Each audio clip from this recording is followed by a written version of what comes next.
मनसेची तुमच्या दृष्टिकोनात जो समजा उपयुक्त नसेल, परंतु उपद्रवी मूल्य मनसे आहे. आम्हाला जर तुम्ही कमी लेखत असाल तर हे चुकीचं आहे.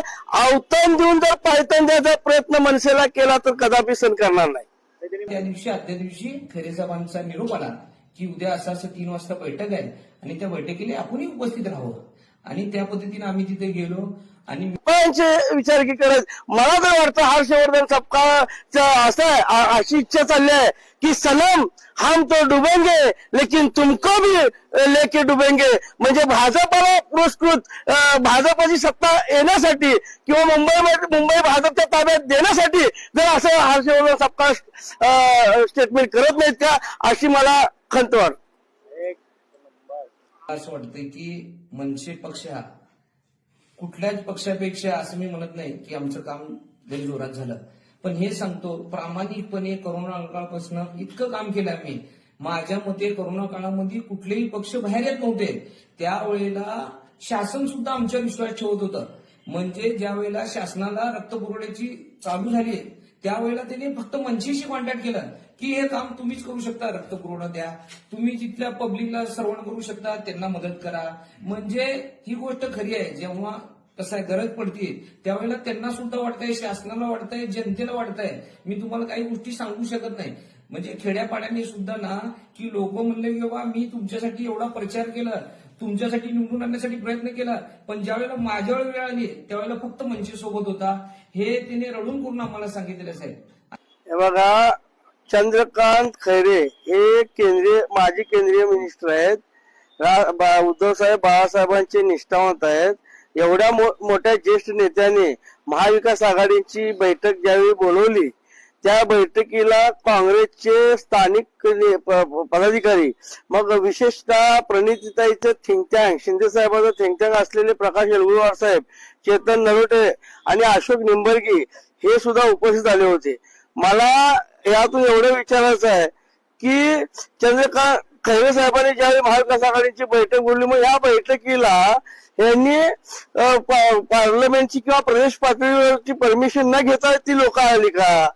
मला एक सांगा, प्रणितीताई शिंदे या देशामध्ये राहुल गांधी बरोबर फिरतात. मग राहुल गांधी फिरत असताना म्हणजे सोलापुरात एकीकडे महाविकास आघाडी होत असताना सपकाळकाने ह्याला विरोध करतोय, हर्षवर्धन सपकाळचा प्रदेश पातळीवर. म्हणजे त्याला यांच्यामध्ये काय वाद आहे का? पहिला प्रश्न मला हा पडतो. मी एकच सांगू इच्छितो की या काँग्रेसच्या लोकांना की 2019ला तुम्ही आम्हाला राबवून घेतलं, रावसाहेब तुम्हाला त्यावेळी चालले लावले तो व्हिडिओ म्हणून, आणि आज ज्यावेळी कार्यकर्त्याच्या निवडणुका येतात त्यावेळी तुम्ही नेते लोक नाटक करता का? मला एक सांगा, याबद्दल मला आमच्या वरिष्ठांशी बोलावं लागेल. सन्माननीय राजसाहेबांचं नेतृत्व हे काय आहे, मनसे काय आहे हे अख्ख्या महाराष्ट्राला माहित आहे. त्यामुळे आम्हाला यांच्या सल्ल्याची गरज नाही. फक्त एवढंच या अनुषंगाने सांगतो की आपण महाविकास आघाडी बद्दल जे आज तुम्ही स्टेटमेंट केलं, पार्लमेंटची परमिशन घ्यावं लागेल, ही लागेल जी तुम्ही बोललात, तुमच्यामध्येच 2 विचार आहेत का, 2 मत प्रवाह आहेत का, हे पहिला त्यांनी विचार करावा. आम्ही या महाराष्ट्राच्या भल्यासाठी सन्माननीय राजसाहेब ठाकरे आणि उद्धव साहेब ठाकरे हे 25 वर्षानंतर आज एक झालेले आहेत. त्यामुळे मनसेची तुमच्या दृष्टिकोनात जो समजा उपयुक्त नसेल, परंतु उपद्रवी मूल्य मनसे आहे. आम्हाला जर तुम्ही कमी लेखत असाल तर हे चुकीचं आहे. अवतरण देऊन जर पायतन द्यायचा प्रयत्न मनसेला केला तर कदापि सहन करणार नाही. आता चंद्रकांत खैरेंनी जी बैठक बोलवली, चंद्रकांत खैरे हे शिवसेनेचे प्रमुख नेते आहेत.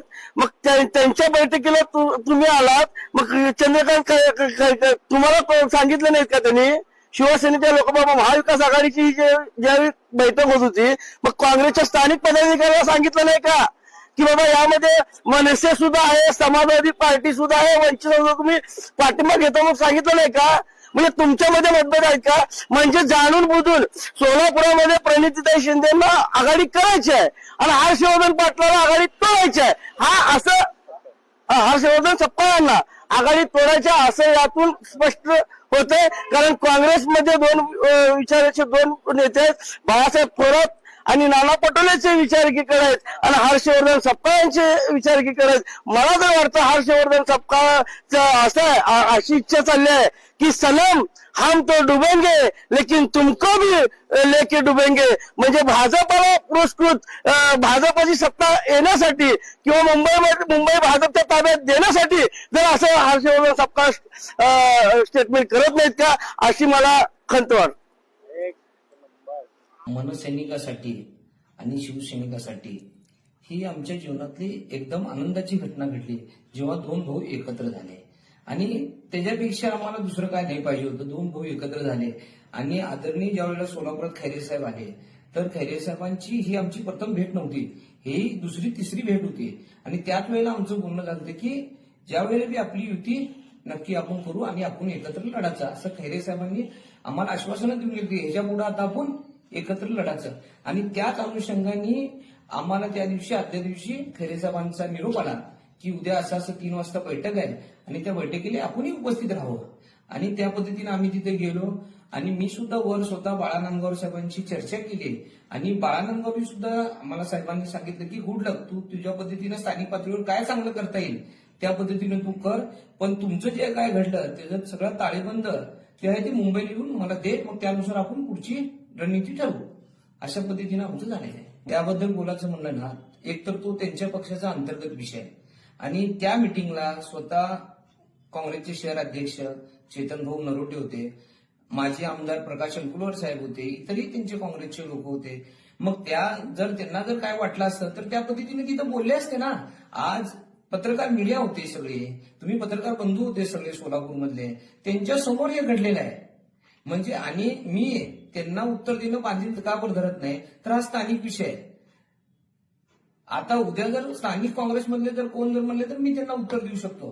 तर मला असं वाटत नाही की मी त्याच्यावर बोलणं योग्य ठरेल. साहेब बघा, मला असं वाटतंय की मनसे पक्ष हा कुठल्याच पक्षापेक्षा असं मी म्हणत नाही की आमचं काम लई जोरात झालं, पण हे सांगतो प्रामाणिकपणे करोना काळापासून इतकं काम केलं आम्ही. माझ्या मते करोना काळामध्ये कुठलेही पक्ष बाहेर येत नव्हते. त्यावेळेला शासन सुद्धा आमच्या विश्वास ठेवत होतं. म्हणजे ज्या वेळेला शासनाला रक्तपुरवठ्याची चालू झाली त्यावेळेला त्यांनी फक्त मनसेशी कॉन्टॅक्ट केलं की हे काम तुम्हीच करू शकता, रक्तपुरवठा द्या, तुम्ही जिथल्या पब्लिकला सर्वण करू शकता, त्यांना मदत करा. म्हणजे ही गोष्ट खरी आहे. जेव्हा कसं आहे गरज पडते त्यावेळेला त्यांना सुद्धा वाटतंय, शासनाला वाटतंय, जनतेला वाटतंय. मी तुम्हाला काही गोष्टी सांगू शकत नाही. म्हणजे खेड्यापाड्याने सुद्धा ना की लोक म्हणले की बाबा मी तुमच्यासाठी एवढा प्रचार केला, तुमच्यासाठी निवडून आणण्यासाठी प्रयत्न केला, पण ज्यावेळेला माझ्या वेळ आली त्यावेळेला फक्त मनसे सोबत होता, हे तिने रडून करून आम्हाला सांगितलेलं साहेब. आणि राहिला प्रश्न तुम्ही म्हणता सोलापुरात कुठं, तर सोलापूरमध्ये आता मी ज्या प्रभागामध्ये 8 मध्ये आहे तिथं ताकद आहे. रविवारपेठ, जोशी गल्ली, बोरावी नाका तिकडं आमची ताकद आहे. आकाशवाणीकडे ताकद आहे. अवंतीनगरकडे ताकद आहे. विजापूर रोडकडे आमचे कार्यकर्ते आहेत, पदाधिकारी आहेत, तिकडे आमची ताकद आहे. असातला भाग नाही या की नाही या म्हणून काहीच. पण कसं आहे माहिती का, आजकाल निवडणुका कशा पद्धतीनं चालल्यात हे तुम्हाला सुद्धा माहित आहे की काय चाललंय म्हणून. म्हणजे मोप निवडून येणारा सुद्धा मी शाश्वती देऊ शकत नाही. मी तेवढं मशीनला घाबरतात लोक. म्हणजे थेट तुमचा भारतीय जनता पार्टीवर आरोप आहे. मशीनला घाबरते.